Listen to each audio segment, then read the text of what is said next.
have gathered here to praise God and to witness to our faith as we celebrate the life of Robert Baden.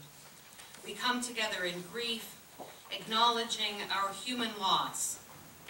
May God grant us grace, that in pain we will know comfort, that in sorrow we will know hope, and that in death we will know resurrection.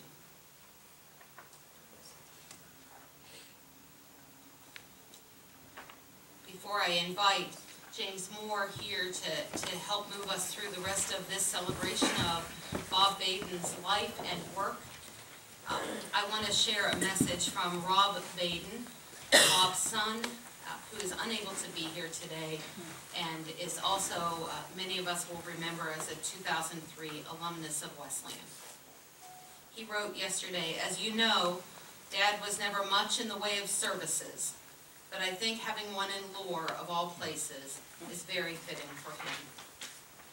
I'm afraid that I won't be able to be there tomorrow. Please pass along my thanks to all who were there for him.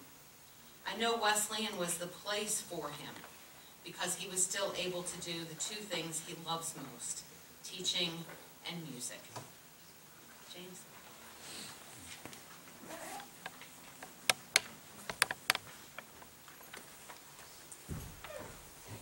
Good morning.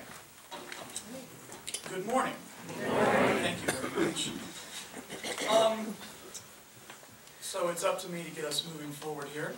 And I'm going to share a couple of stories, some anecdotes, and try to do this in a way that Bob would approve.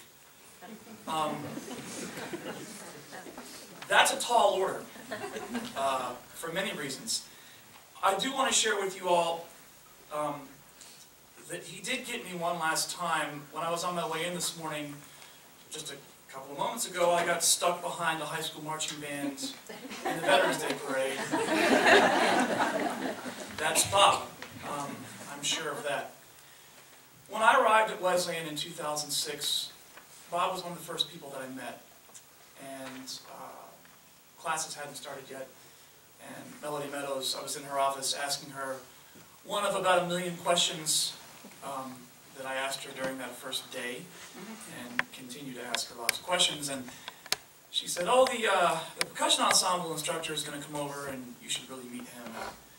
So in walks this guy, this gruff, mean-looking dude, and she says, "Hey, Sarge," and he says, "Hey, boss," and he sat down, and I shook his hand, and he sat there and looked mad at me the entire time. I didn't know why, because I had never done anything to upset this guy. I just met this guy, and here he is looking all stern. And I was very intimidated by Bob, but that went away fairly quickly. He was a constant source of inspiration to me. He forgot more about teaching music than I think I'll ever know. And my favorite part of this really beautiful obituary that we have is this line: "A consummate educator, his deep passion for music, for teaching, and for his students undergirded everything that he did. His candor and sharp wit made him a colorful presence to all who knew him." That's the understatement of the century. Bob cared so much about his students. Bob worried about his students, stressed about his students, and lost a lot of sleep over his students. There's a couple of us here in the music department that like the saying, "Sometimes, students, we lose more sleep over you guys than you lose over yourselves." And Bob certainly embodied that. There were many times after concert band rehearsals, a group that I had the pleasure of co-leading with him for a number of years, that he would call me on the phone as I was driving back to Morgantown, pick up the phone. "James." "Yes, Bob." "Why do they keep doing this to us?" What are you talking about, dude? "Why do they keep screwing with us?" I don't really know. I loved egging him on. It was part of the thing that made it so fun. "They're sounding bad on purpose. I know they're going to get it together the week before the concert. Those," insert expletive here, "students are messing with us, James." And invariably, you concert band folks would get it together about a day before the concert. The concert would be over, we'd be very excited. I'd shake Bob's hand and he'd say, "They got us again." And he was not kidding. He was always on a high alert, high stress for his students because he really wanted them to succeed. It was never about Bob. It was always about the students. I loved watching rehearsals when I would give him back his baton. I used his baton. I wish it was, I know it's around here somewhere. We need to find it. This baton, I think the thing was 40 years old and maybe was in a trench with him in Korea.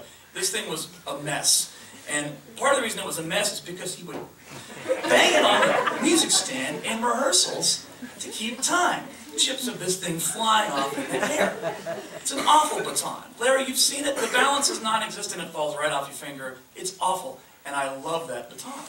It's amazing. And it really does embody the energy that he put into his students and the things he cared about. I have two quick stories here, one of which will require audience participation, and you're going to have to sing. We'll save that one for last.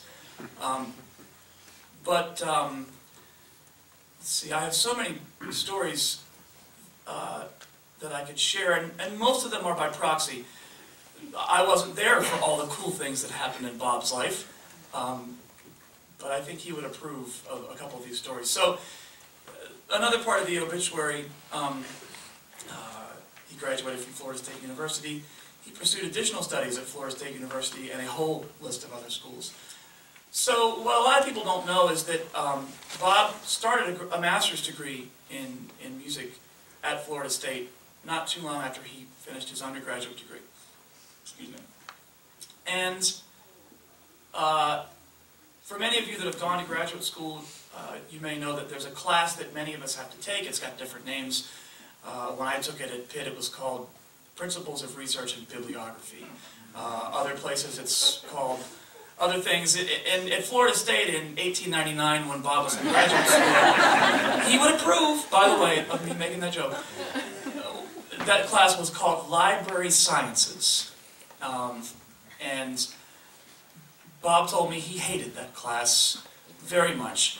And he said one of the greatest days of his life was when he got drafted into the Marine Corps to go fight in Korea and had to drop out of graduate school. And went to tell his teacher, "I can't come to library sciences anymore, I have to go to Korea."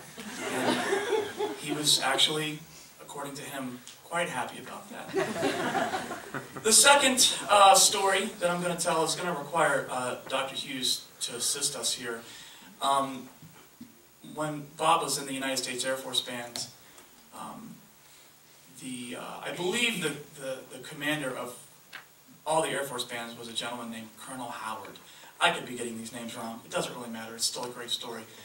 The band is set up to perform the National Anthem at some sort of a function. Have you heard this one, Travis? This is great.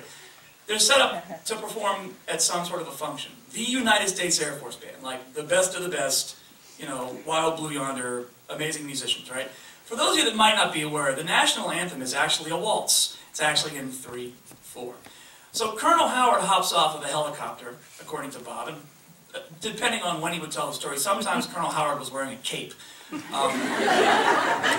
So Colonel Howard hops off the helicopter and strides across wherever they were with his cape and gets up on the podium and he conducts the entire National Anthem in 4/4 time, not 3/4 time, which is really hilarious to those of us that are music nerds. And I asked Bob, I said, "Did it work?" He said, "Yes." I said, "How?" He said, "We did not look at him." So since it is Veterans Day, and since Bob was many things, but certainly he was a patriot, and certainly he had one of the best senses of humor of anybody that I've ever had the pleasure of knowing, I'm going to ask Dan to give us a chord and then conduct us as we stand with reverence and sing the National Anthem, but he's going to conduct us in 4/4. You guys okay with us doing that? Say yes, because this is happening. Please stand. This will be great. It's great. Oh, say can you see by the dawn's early light what so proudly we hailed at the twilight's last gleaming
round of applause.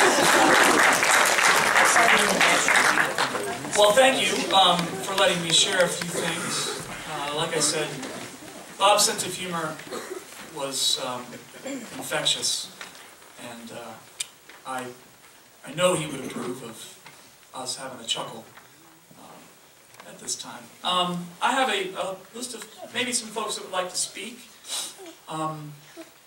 Nathan, would you like to say a few words? Yeah.